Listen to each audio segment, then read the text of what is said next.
bem, galera? Falando sobre as fórmulas químicas hoje, fórmula molecular. O que a fórmula molecular traz de informação? Ela traz os números exatos de cada elemento que constitui aquela determinada substância. Por exemplo, H2O, é claro, está claro ali que são 2 átomos de hidrogênio e 1 átomo de oxigênio para constituir a molécula de água. Então ela dá valores reais. Esses valores são relações de mols, certo? Então, para cada mol de água, tem 2 mols de hidrogênio, 1 mol de oxigênio. Essas são as informações que a fórmula molecular nos dá, certo? O número de átomos real que vai naquela determinada substância que nós estamos analisando, tá? Por exemplo, sei lá, C6H12O6.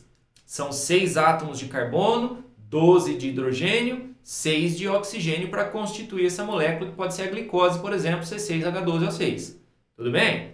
Muito bem. Como é que a gente pode determinar essa fórmula molecular? Sabendo a fórmula mínima, eu posso determinar a molecular.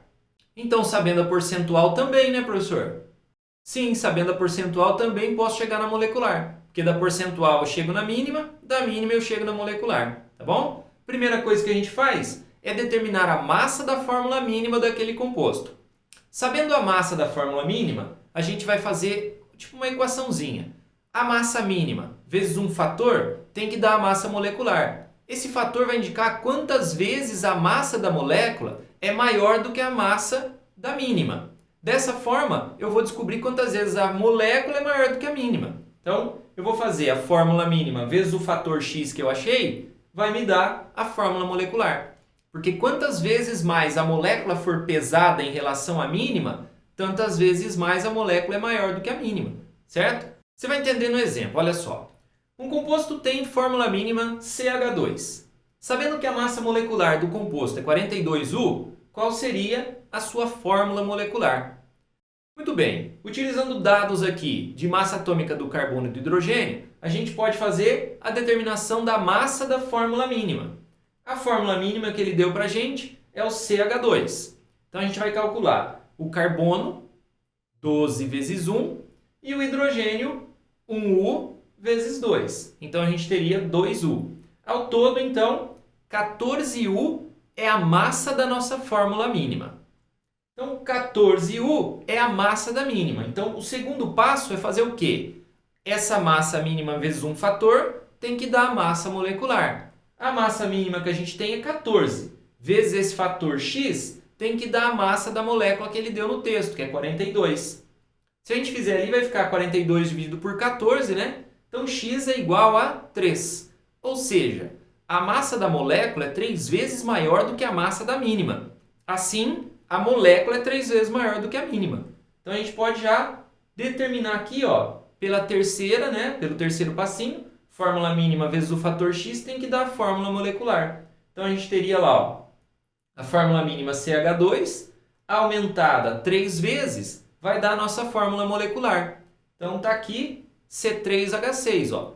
É 1 carbono na mínima, vezes 3 vai dar 3 carbonos na molecular. São 2 hidrogênios na mínima, vezes 3 vai dar 6 hidrogênios na molecular. Então, C3H6 é a fórmula molecular desse composto que a gente está procurando.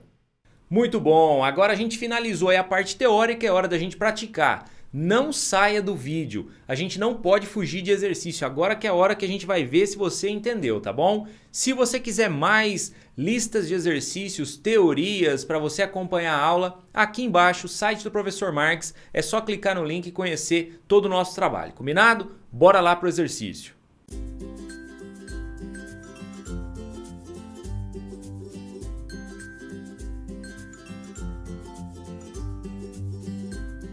De volta com você, o exercício proposto é esse aqui.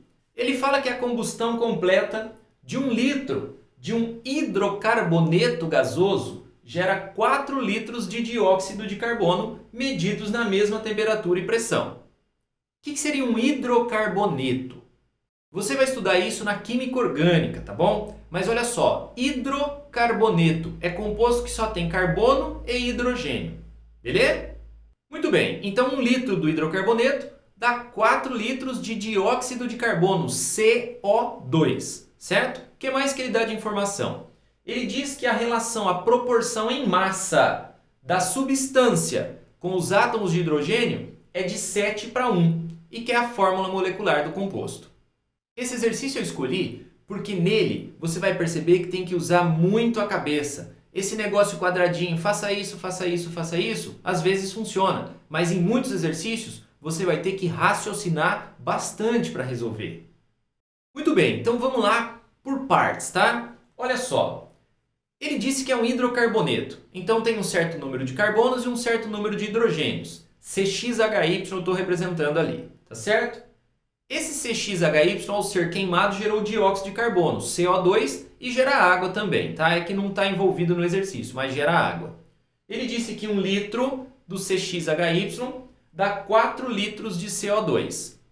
Quando gases são medidos na mesma pressão e temperatura, a relação de volumes deles traz uma relação de mols também. Isso a gente consegue com base na hipótese de Avogadro. Volumes iguais de quaisquer gases nas mesmas condições de pressão e temperatura contêm o mesmo número de mols. Tá? Essa é a hipótese de Avogadro. Se volumes iguais têm o mesmo número de mols, então se deu 4 vezes mais CO2 do que hidrocarboneto, é porque tem 4 de carbono para cada um do hidrocarboneto. Então o CX ali a gente já consegue matar que ele é um C4. Por quê? Porque 1 do C4H alguma coisa daria 4 de CO2 para ter 4 carbonos. Então 1 do C4H alguma coisa geraria 4 de CO2 para que fosse válida essa relação de 1 litro dando 4 litros. Tudo bem? Então a gente já define que ele é um C4H alguma coisa, HY ali.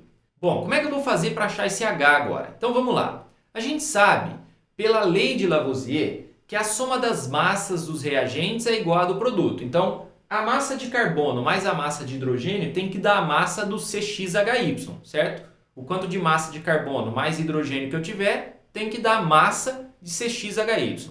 Por que eu estou fazendo essa relação de massa?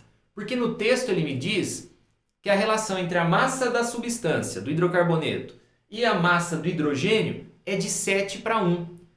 Pela lei de Lavoisier, se no final a massa final está dando 7 e a massa de hidrogênio é 1, a massa de carbono tem que ter a proporção de 6, ok? Então na proporção 6 de carbono para 1 de hidrogênio para 7 da substância. A soma do 6 mais 1 dá o 7 nas relações de massas ali. Então eu consigo tirar o seguinte, a relação entre a massa de carbono e a massa de hidrogênio seria de 6:1, ok? Tá, mas por que você vai atrás dessa relação de carbono com hidrogênio? Eu estou indo atrás desta relação da massa de carbono com a massa de hidrogênio porque eu sei a fórmula inicial do composto, eu já sei quanto tem de carbono, eu já sei que ele é um C4, então eu consigo determinar a massa de carbono. Então olha só, o carbono é 12U, então 12U vezes 4 carbonos dá 48U. Então a massa de carbono é 48U. Então a gente pode continuar lá em cima, ó. A massa de carbono é 48. Sobre a massa de hidrogênio tem que dar a relação 6:1. Melhorando isso aqui, nós teríamos 48 vezes 1 é a massa do hidrogênio vezes 6. Dividindo lá, ó, 48 vezes 1 dividido por 6 dá a massa de hidrogênio. 48 por 6 dá 8. Então 8 é igual à massa de hidrogênio. Tá, e agora? Massa de hidrogênio, a relação é 8. E é o seguinte, se a massa de hidrogênio tem que dar a relação 8, cada hidrogênio é 1U, então eu tenho que ter 8 hidrogênios para ter essa relação de 8, certinho?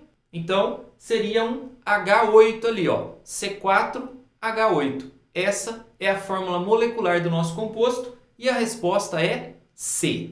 Tudo bem? Joia! Finalizamos mais uma aula, mais uma batalha vencida por você. Parabéns!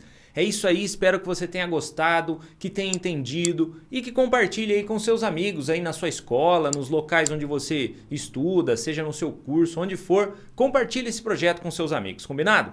Grande abraço, goodbye! Como eles dizem lá